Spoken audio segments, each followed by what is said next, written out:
somebody a few years back. Now, it looked to be self-defense, so he had a pretty good chance of getting out. But see, Kay Flock had a problem. Okay, this nigga The gave me some FBI took his case. Why'd the FBI take his case? Great question. Okay, I think he's got a little sugar in his tank. There's nothing wrong with it. Nothing wrong with it, bro. Nothing wrong with it. I don't know if that's the case, but I'm just off my techniques and my discount report that's coming back from me. It looks like you got a little sugar in your tank.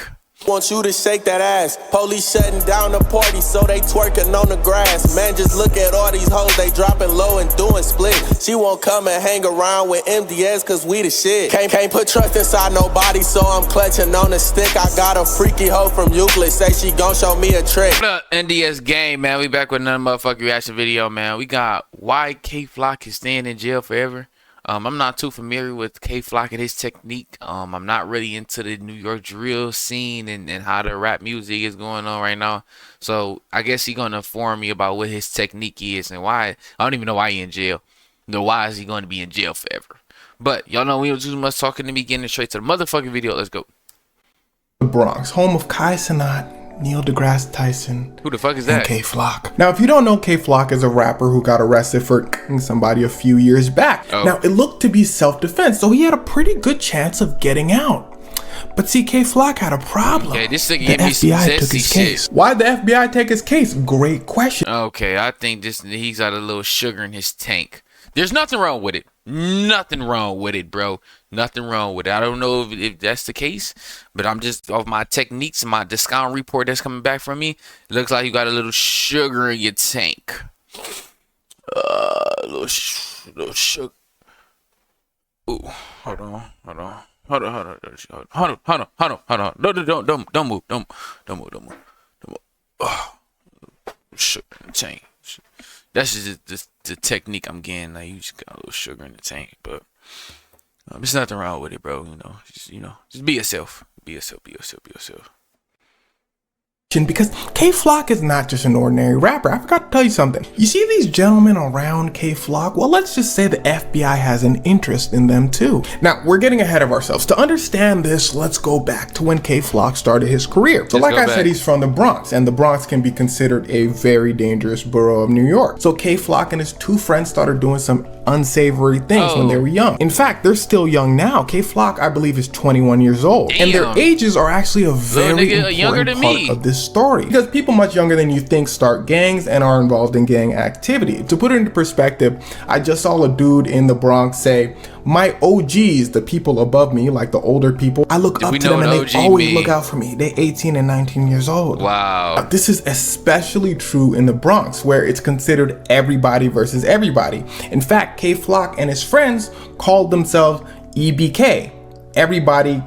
Can I say that on YouTube? Everybody the word rhymes with thrillers and it starts with a K. Nigga, anyway, Kay Flock's friends started rapping, and he was pretty good. This got Kay Flock to start rapping, and he was really good. They often did songs together, and they got pretty popular pretty quickly, especially because of the lyrics. He's talking about his exploits. More specifically, he would call out people from other gangs. He would go on Instagram Live, go to their neighborhoods, and say, yo, I'm here, what's up? People were like, damn, Kay Flock, wow. Kay Flock like, yeah, Tyson. But the thing you gotta understand is when things start escalating like this, that's when the police start watching closely, because it's kind of embarrassing for police. He's rising up. He's getting super popular, talking about the things that he's supposedly doing. Now, whether he's doing these things or not, it doesn't matter. He's on Instagram Live with saying, I'm doing all these things, and no one's catching me. Now, on top of this, people are getting all over the Bronx. It's as if the more popular he gets, the more people are getting young people too. There was a 13-year-old who got poked with something really sharp. And I believe the people who did it made a dance about it. I don't know if it was the same situation, but regardless, a 13-year-old got poked with something really sharp, and young people made a dance about someone getting poked with something really sharp. Police were like, hey, yo, this is happening in our city. The YNs of the Bronx were like, what are you gonna do about it? If you don't know what YN means, look in the comments. They're like, what are you gonna do about it?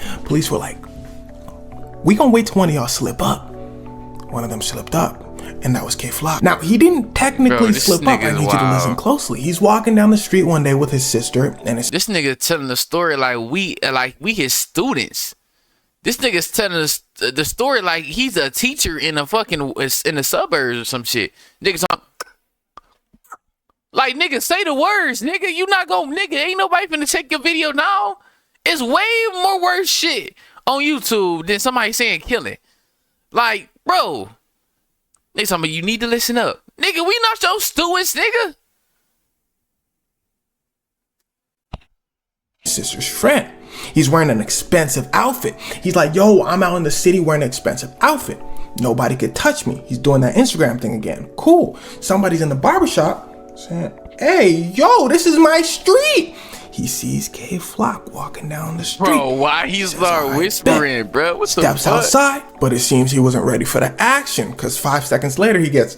Now, how do I know all this? Well, this was all caught on camera. You see Kay Flock walk down the street, you see the dude go after him, and then you see the dude fall back over. Police were like, yes, my condolences. But damn, they made an announcement. They said, we're looking for Kay Flock. Kay Flock walked in, he said, I'm here. They said, oh, you're not gonna run? He said, no, I'm here. Because you see, at this point, Kay Flock got dollars.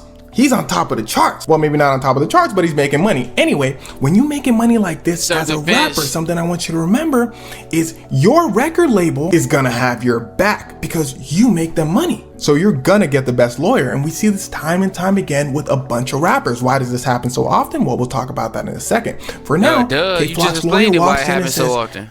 That looked like self-defense to me. The police go, no, let me see the video again. That does look like self-defense. The police say, Kay Flock. Kay Flock said, police said, can you hear me?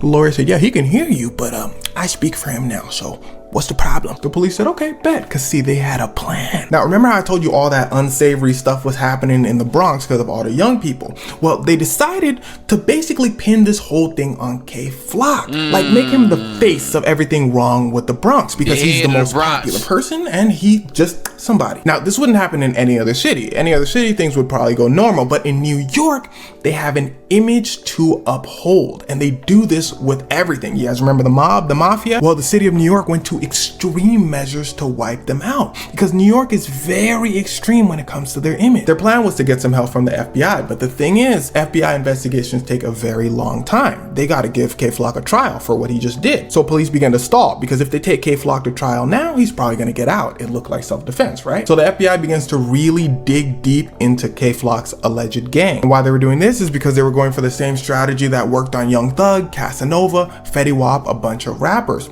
and the mafia, something called RICO. It's basically if police classify your group as a gang and one of those people in your group does something bad, they take everyone down. And why they go after rappers specifically is pretty simple. In the court's eyes, they stop crime.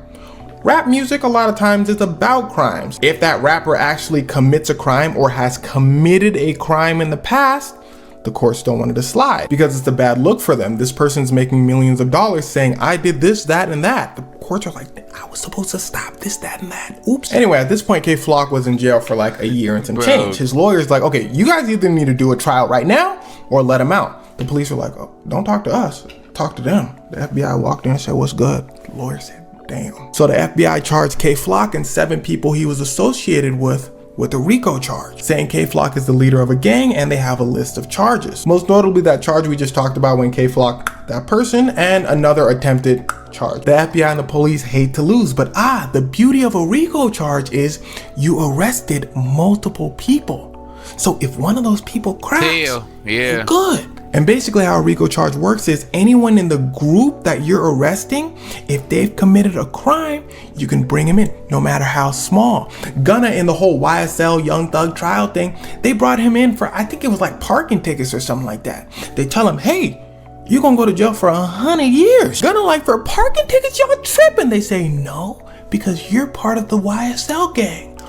Or you could just tell us everything on Young Thug and you can just walk out. So basically they look for like the weakest link in the group. So they go to Kay Flock and his 7 group members and they say, hey, we brought you in because you got in a little fight. You can either go to jail for like 100 years with Kay Flock, or you can just tell us more information about the other people and just walk out. Now, I don't know what the FBI has yet. We'll have to wait until the actual trial. But the funny thing is, the crime rate in the Bronx after arresting Kay Flock and his group and all that is pretty much the same, or it's increasing. It just fine a little bit. But the sad part is, I don't think the police really care like that. I think the whole point is to make New York look good, remember? So as long as these songs aren't going viral and going everywhere, and they're like, eh. And actually, that's a sad reality for a lot of cities. I mean, he ain't the only one that's making viral songs in New York.